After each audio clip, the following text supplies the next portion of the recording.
मुख्यमंत्री आहेत, वित्तमंत्री आहेत, पालकमंत्री आहेत आणि परत नुकतंच झालेल्या लोकसभेमध्ये सुनेत्रा पवारांचं परवानंतर लगेच राज्यसभा, म्हणजे एका परिवारामध्ये इतक्या मोठ्या प्रमाणामध्ये पद देणं, या संदर्भामध्ये काय मत आहे किंवा बाकीची इतर गणित राजकीय विचार करता आला असते का? अहो पण त्यांचा काय प्रश्न आहे? अजितदादांनी कुठे काय म्हटलं आहे? हे आमचे मंत्रिमंडळातले कोर ग्रुपचे जे लीडर्स आम्ही बसलो होतो त्यांनी ठरवलेलं आहे. त्याच्यामध्ये अजितदादांना बोलण्यात काय अर्थ आहे? त्यांचा निर्णय थोडाच आहे, हा निर्णय सगळ्या आमच्या सगळ्यांचा निर्णय आहे. परंतु पक्षाच्या कार्यप्रणालीच्या निर्णयावरती तुम्ही नाराज आहात का? जो पक्ष माझ्या तोंडावरून दिसतंय काय तुम्हाला नाराज? ज्या पद्धतीनं नाराज बिराज काही नाही आहे. ठीक आहे, पक्षामध्ये जे आहे सगळ्यांना बरोबर घेऊन चर्चा करून निर्णय घ्यायचे असतात. आणि हे जे आम्ही आज नाही 57 वर्षापासून शिकतो. शिवसेनेत असताना सुद्धा, पवार साहेबांबरोबर असताना, काँग्रेसमध्ये असताना सगळ्यांना बसून हे निर्णय घ्यायचे असतात. त्याप्रमाणे ते घेतलेले आहेत. आणि त्यामुळे प्रत्येक गोष्ट तुम्ही म्हणाल तुमच्या मनाप्रमाणेच होते असं नाही.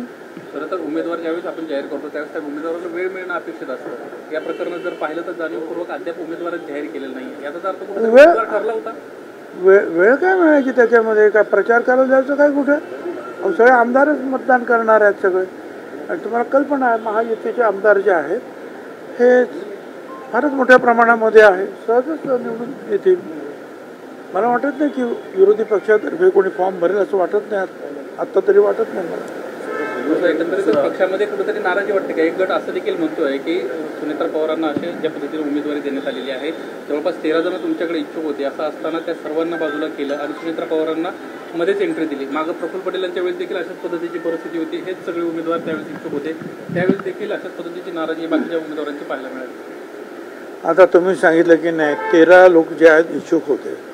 आता 13 लोकांना उभं करणं शक्य आहे का? कुणाला तर एकालाच आपण करणार ना. तर सगळ्यांनी तो निर्णय घेतला की त्यांना उभं करा, संपलं. असं एक सुरू होतं की जे पराभूत उमेदवार आहेत त्यांना बॅकडोर एंट्री कशासाठी दिली जाते, असंही काही पक्षाचा निर्णय जो आहे तो सगळ्यांना मान्य करावा लागतो आणि आम्ही तो निर्णय घेतलेला आहे. पण या पक्षामध्ये इच्छुक होतात अजूनही एक खासदारकी बाकी आहे. पियुष गोयलवाली एक खासदारकी अजूनही बाकी आहे. तुम्ही देखील इच्छुक होतात. तुम्ही परत दावा करणार आहात का? कारण नितीन पाटील यांना ही खासदारकी देऊ असं अजित पवारांना घोषित केलं आहे. पक्षाचा निर्णय घेईल तो मान्य करावा लागतो ना. ज्यावेळेला तुम्ही एखाद्या पक्षामध्ये काम करा, मी काय अपक्ष नाही आहे. मी माझ्या मनाप्रमाणे निर्णय घेईल आणि तो अंमलात आणेल. पक्ष जो निर्णय घेईल पक्षाचा कार्यकर्ता, पक्षाचा एक मंत्री म्हणा, नेता म्हणा, काही म्हणा, पक्ष जो ठरवेल त्याप्रमाणे आपल्याला वागावं लागतं, त्याप्रमाणे काम करावं लागतं.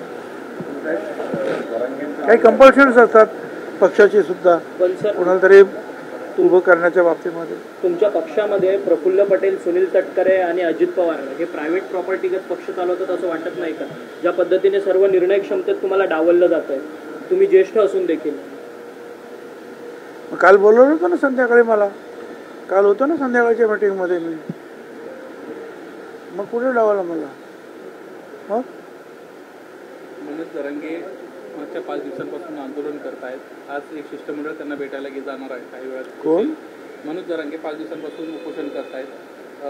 ज्या पद्धतीने त्यांच्या मागण्या होत्या त्या पुन्हा त्यांना सरकारसमोर ठेवलेल्या आहेत. सरकारकडून दखल घेतली जात नाही असं म्हणणं. माझं म्हणणं असं आहे की जरांगेने सुद्धा जे आहे काय ते